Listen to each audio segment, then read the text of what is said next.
স্বাগতম তোমাদের প্রিয় চ্যানেল অধ্যয়ন শুরু করার আগে বইটি খুলে রাখুন আর আমার সাথে পড়তে থাকুন। আমাদের এই ছোট্ট চ্যানেলটি সাবস্ক্রাইব করতে ভুলবেন না। চলুন শুরু করি। Government repression and popular upsurge. Throughout 1930, the government's attitude remained ambivalent. The government found itself in a classic dilemma of, damned if you do, damned if you don't, a dilemma the Gandhian strategy of non-violent civil disobedience was designed to create. If we do too much, the Congress will cry, repression; if we do too little, the Congress will cry, victory. This was how the government dilemma was expressed. Either way, it ensured erosion of British hegemony. সরকারি দমনপীড়ন এবং জনপ্রিয় উত্থান। 1930 জুড়ে সরকারের মনোভাব দ্বিধাহীন ছিল। সরকার নিজেকে করলে অভিশপ্ত, না করলে অভিশাপ এর ক্লাসিক দ্বিধায় পড়েছিল। অহিংস নাগরিক অবাধ্যতার গান্ধীবাদী কৌশলটি একটি দ্বিধা তৈরি করার জন্য ডিজাইন করা হয়েছিল। যদি আমরা খুব বেশি করি, কংগ্রেস দমনপীড়ন বলে চিৎকার করবে; যদি আমরা খুব কম করি তবে কংগ্রেস বিজয় বলে কাঁদবে। এভাবেই সরকারি দ্বিধা প্রকাশ করা হয়েছিল। যেভাবেই হোক, এটি ব্রিটিশ আধিপত্যের ক্ষয় নিশ্চিত করেছে। However, seeing the rapid spread of the movement, the government was left with little choice and it soon took to brutal repression. As reported by the American journalist Webb Miller, unresisting men were methodically bashed into bloody pulp. The torture inflicted upon unresisting satyagrahis resulted in arousal of sympathy and respect which rapidly converted into participation. যাই হোক, আন্দোলনের দ্রুত বিস্তার দেখে সরকারের কাছে খুব কম বিকল্প ছিল এবং এটি শীঘ্রই নৃশংস দমনপীড়নের দিকে নিয়ে যায়। আমেরিকান সাংবাদিক ওয়েব মিলারের রিপোর্ট অনুসারে, অপ্রতিরোধী পুরুষদের পদ্ধতিগতভাবে রক্তাক্ত মণ্ডে মারধর করা হয়েছিল। অপ্রতিরোধ সত্যাগ্রহীদের উপর অত্যাচারের ফলে সহানুভূতি ও শ্রদ্ধার উদ্রেক ঘটে, যা দ্রুত অংশগ্রহণের রূপান্তরিত হয়। Arrest of Jawaharlal Nehru. On the 14th of April 1930, Jawaharlal Nehru was arrested for breaking the SALT law, and his arrest was met with massive demonstrations and clashes with the police. The government tightened its repressive machinery and arrested most of the other Congress leaders as well. This resulted in the weakening of Gandhian confines of civil disobedience, and there were several outbursts of violent forms. Some major outbursts were: Jawaharlal নেহরুর গ্রেপ্তার। 14 April 1930 সালে জওহরলাল নেহরুকে লবণ আইন ভঙ্গ করার জন্য গ্রেপ্তার করা হয় এবং তার গ্রেপ্তারের ফলে পুলিশের সাথে ব্যাপক বিক্ষোভ এবং সংঘর্ষ হয়। সরকার তার দমনমূলক যন্ত্রকে কঠোর করে এবং অন্যান্য কংগ্রেস নেতাদেরও গ্রেফতার করে। এর ফলে গান্ধীবাদী আইন অমান্যের সীমাবদ্ধতা দুর্বল হয়ে পড়ে এবং বিভিন্ন সহিংস রূপের বিস্ফোরণ ঘটে। কিছু প্রধান বিস্ফোরণ ছিল: Chittagong Armory Raid. On the 18th of April 1930, the Bengal revolutionaries carried out the Chittagong Armory Raid. In fact, in Bengal, the whole history of civil disobedience was accompanied by revolutionary terrorism, with 56 incidents in 1930. The Chittagong leader Surya Sen managed to remain underground with the help of villagers, mostly Muslims. Chittagong অস্ত্রাগার অভিযান। 1930 সালের 18 April বাংলার বিপ্লবীরা চট্টগ্রাম অস্ত্রাগারে অভিযান চালায়। প্রকৃতপক্ষে বাংলায় আইন অমান্যের পুরো ইতিহাস 1930 সালে 56টি ঘটনার সাথে বিপ্লবী সন্ত্রাসবাদের সাথে ছিল। চট্টগ্রামের নেতা সূর্য সেন গ্রামবাসীদের সাহায্যে আন্ডারগ্রাউন্ড থাকতে সক্ষম হন, বেশিরভাগই মুসলমান।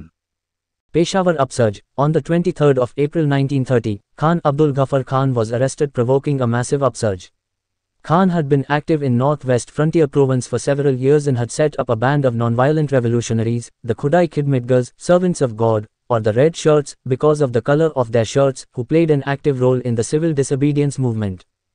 পেশোয়ার অভ্যুত্থান। 23 এপ্রিল 1930 সালে খান আব্দুল গাফফার খানকে একটি ব্যাপক অভ্যুত্থান উস্কে দিয়ে গ্রেফতার করা হয়। খান বেশ কয়েক বছর ধরে উত্তর পশ্চিম সীমান্ত প্রদেশে সক্রিয় ছিলেন এবং অহিংস বিপ্লবীদের একটি ব্যান্ড গঠন করেছিলেন, খুদাই খিদমতগার, ঈশ্বরের দাস বা লাল শার্ট, তাদের শার্টের রঙের কারণে, যারা সক্রিয় ভূমিকা পালন করেছিল আইন অমান্য আন্দোলনে।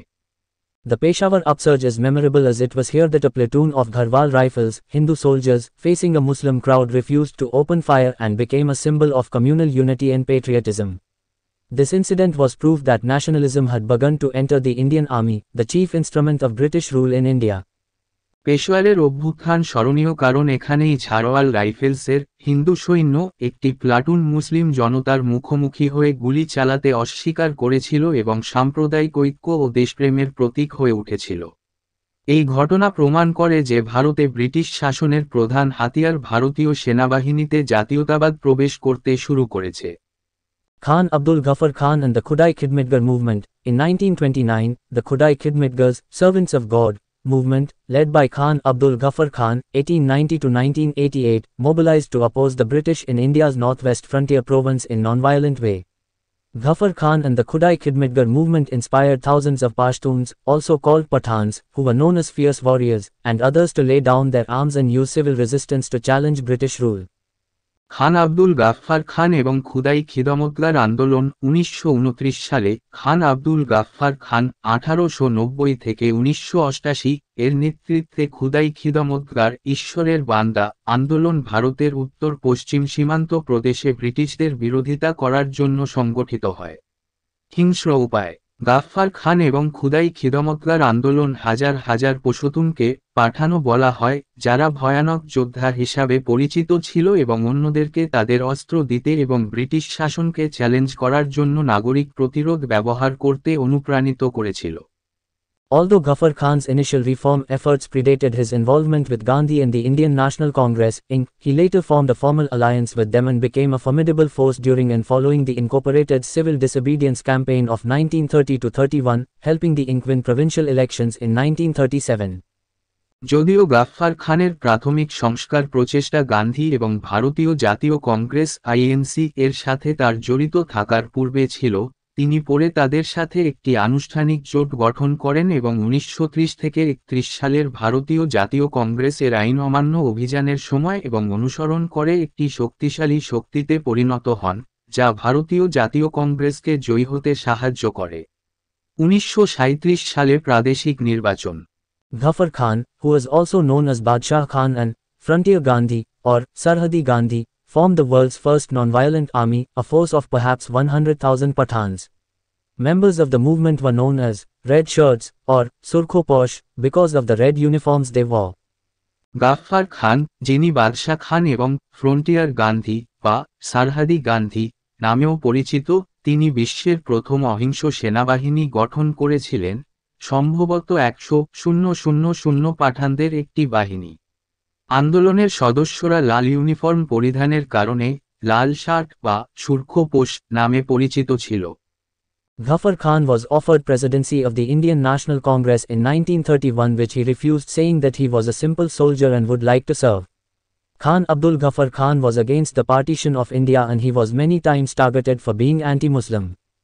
গাফফার খানকে 1931 সালে ভারতীয় জাতীয় কংগ্রেসের সভাপতিত্বের প্রস্তাব দেওয়া হয়েছিল, যা তিনি এই বলে প্রত্যাখ্যান করেছিলেন যে তিনি একজন সাধারণ সৈনিক এবং চাকরি করতে চান।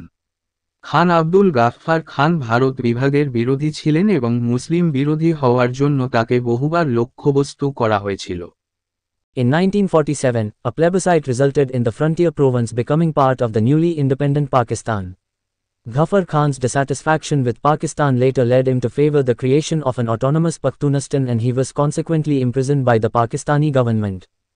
1947 সালে একটি গণভোটের ফলে সীমান্ত প্রদেশ সদ্য স্বাধীন পাকিস্তানের অংশ হয়ে যায়। পাকিস্তানের প্রতি গাফফার খানের অসন্তোষ পরবর্তীতে তাকে একটি স্বায়ত্তশাসিত পাখতুনিস্তান গঠনের পক্ষে নিয়ে যায় এবং ফলস্বরূপ পাকিস্তান সরকার তাকে বন্দী করে। Khan Abdul Ghaffar Khan was named Amnesty International Prisoner of the Year in 1962. He was nominated for Nobel Peace Prize in 1985. In 1987 he became the first person who won Bharat Ratna without being an Indian national. Another foreign national to receive Bharat Ratna is Nelson Mandela, 1990. He died in Peshawar in 1988 while he was under house arrest. খান আব্দুল গফফার খান 1962 সালে Amnesty International prisoner of the year মনোনীত হন। তিনি 1985 সালে Nobel শান্তি পুরস্কারের জন্য মনোনীত হন। 1987 সালে তিনি ভারতীয় নাগরিক না হয়েও প্রথম ব্যক্তি হয়েছিলেন যিনি ভারতরত্ন জিতেছিলেন। ভারতরত্ন প্রাপ্ত আরেকটি বিদেশি নাগরিক হলেন নেলসন ম্যান্ডেলা, 1990। তিনি গৃহবন্দী থাকা অবস্থায় 1988 সালে পেশোয়ারে মারা যান। Arrest of Gandhi. On the 4th of May 1930, the Viceroy finally ordered the arrest of Gandhi. He was sent to Yerewada jail in Pune. His arrest unleashed a massive wave of protest. In Bombay, swarms of people just spilled onto the street forcing the police to withdraw. গান্ধীর গ্রেফতার 1930 সালের 4 মে viceroy অবশেষে গান্ধীকে গ্রেপ্তারের আদেশ দেন। তাকে পুনার ইয়েরওয়াদা জেলে পাঠানো হয়েছিল। তার গ্রেপ্তারে ব্যাপক প্রতিবাদের ঝড় ওঠে। বোম্বেতে পুলিশকে প্রত্যাহার করতে বাধ্য করার জন্য এক ঝাঁক লোক রাস্তায় নেমে পড়ে। Solapur upsurge. The most massive demonstration took place on the 7th of May 1930 in the industrial city of Solapur, Maharashtra. The textile workers who dominated the town went on strike, burnt liquor shops and attacked all symbols of government authority. Solapur আপসার্জ 1930 সালের 7 মে শিল্পনগরী সোলাপুরে, মহারাষ্ট্র, সবচেয়ে ব্যাপক বিক্ষোভ হয়। Textile শ্রমিকরা যারা শহরে আধিপত্য বিস্তার করেছিল তারা ধর্মঘট করেছিল, মদের দোকানে আগুন দিয়েছিল এবং সরকারি কর্তৃত্বের সমস্ত প্রতীক আক্রমণ করেছিল। Dharsana Satyagraha, Gujarat. On the 21st of May 1930, Sarojini Naidu, first Indian woman to become president of the Inc. 1925 Kanpur session, Imam Sahib, Gandhi's co-worker from South African struggle, and Gandhi's son Manilal led a band of 2,000 satyagrahis to defy salt laws at the Dharsana salt works in Gujarat. Police had already cordoned off the area. As the satyagrahis moved forward, the police attacked them with their steel-tipped lathis. The injured were taken away by their comrades as another column of satyagrahis took their place, to be beaten to pulp and carried away. ধরসানা সত্যাগ্রহ, গুজরাট 21 মে 1930 সালে Sarojini Naidu আইএনসির president হওয়া প্রথম ভারতীয় মহিলা। 1925 কানপুর অধিবেশন, ইমাম সাহেব, দক্ষিণ আফ্রিকার সংগ্রাম থেকে গান্ধীর সহকর্মী এবং গান্ধীর পুত্র মনিলাল 2000 সত্যাগ্রহীর একটি ব্যান্ডের নেতৃত্বে লবণ আইন অমান্য করেছিলেন। গুজরাটের ধরসানা সল্ট ওয়ার্কস ইতিমধ্যেই এলাকা ঘিরে রেখেছে পুলিশ। সত্যাগ্রহীরা এগিয়ে যাওয়ার সাথে সাথে পুলিশ তাদের স্টিলের ডগা লাঠি দিয়ে আক্রমণ করে। আহতদের তাদের কমরেডরা তুলে নিয়ে যায় কারণ সত্যাগ্রহীদের আরেকটি কলাম তাদের জায়গা নেয়, পিটিয়ে নিয়ে যায়। Webb Miller gave an account of the Dharsana Satyagraha in these words: "In 18 years of my reporting in 20 countries, during which I have witnessed innumerable civil disturbances, riots, street fights and rebellions, I have never witnessed such harrowing scenes as at Dharsana."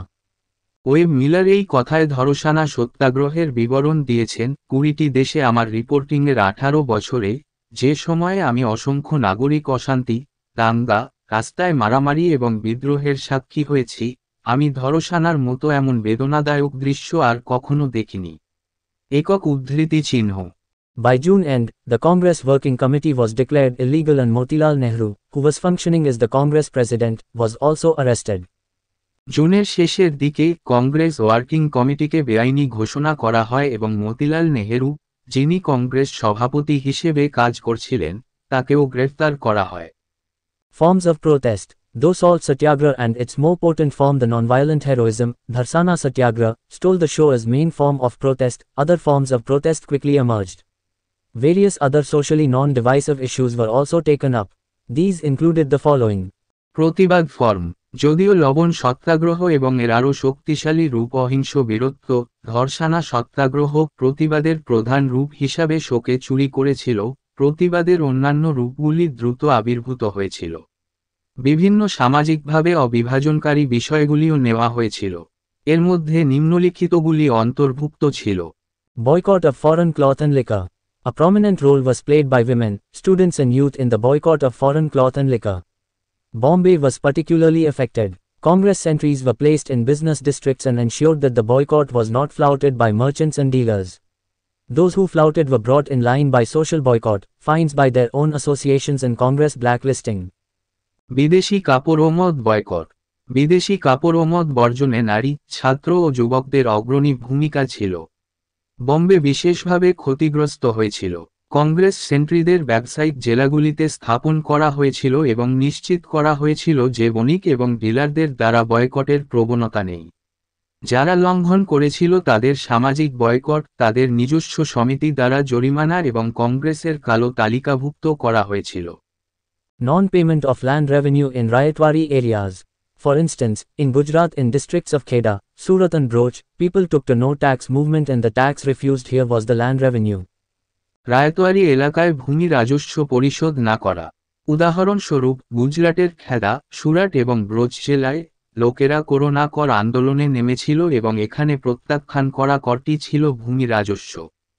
Anti-Chowkidari tax movement in zamindari areas.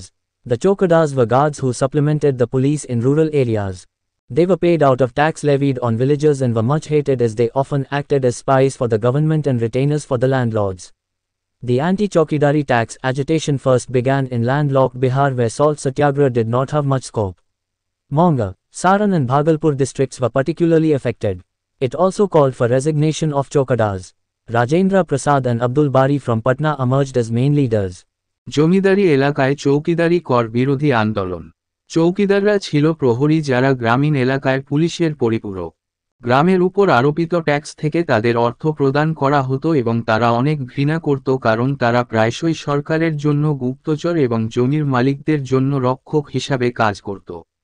চৌকিদারি বিরোধী কর আন্দোলন প্রথম শুরু হয়েছিল ভূমি অবরুদ্ধ বিহারে যেখানে লবণ সত্যাগ্রহের খুব বেশি সুযোগ ছিল না। মুঙ্গির, সরন এবং ভাগলপুর জেলা বিশেষভাবে ক্ষতিগ্রস্ত হয়েছে। এতে চৌকিদারদের পদত্যাগেরও আহ্বান জানানো হয়। পাটনা থেকে রাজেন্দ্র প্রসাদ এবং আব্দুল বারি প্রধান নেতা হিসেবে আবির্ভূত হন। In Bengal too, when salt making became difficult with the onset of monsoon, form of protest shifted to anti-Chowkidari and anti-Union Board agitation. বাংলায়ও বর্ষা শুরু হওয়ার সাথে সাথে লবণ তৈরি করা কঠিন হয়ে পড়লে প্রতিবাদের রূপ চৌকিদারি বিরোধী এবং ইউনিয়ন বোর্ড বিরোধী আন্দোলনে রূপান্তরিত হয়। এখানেই এই ভিডিওটি শেষ করলাম। পরবর্তী ভিডিওতে আমরা বাকিটা পড়ব।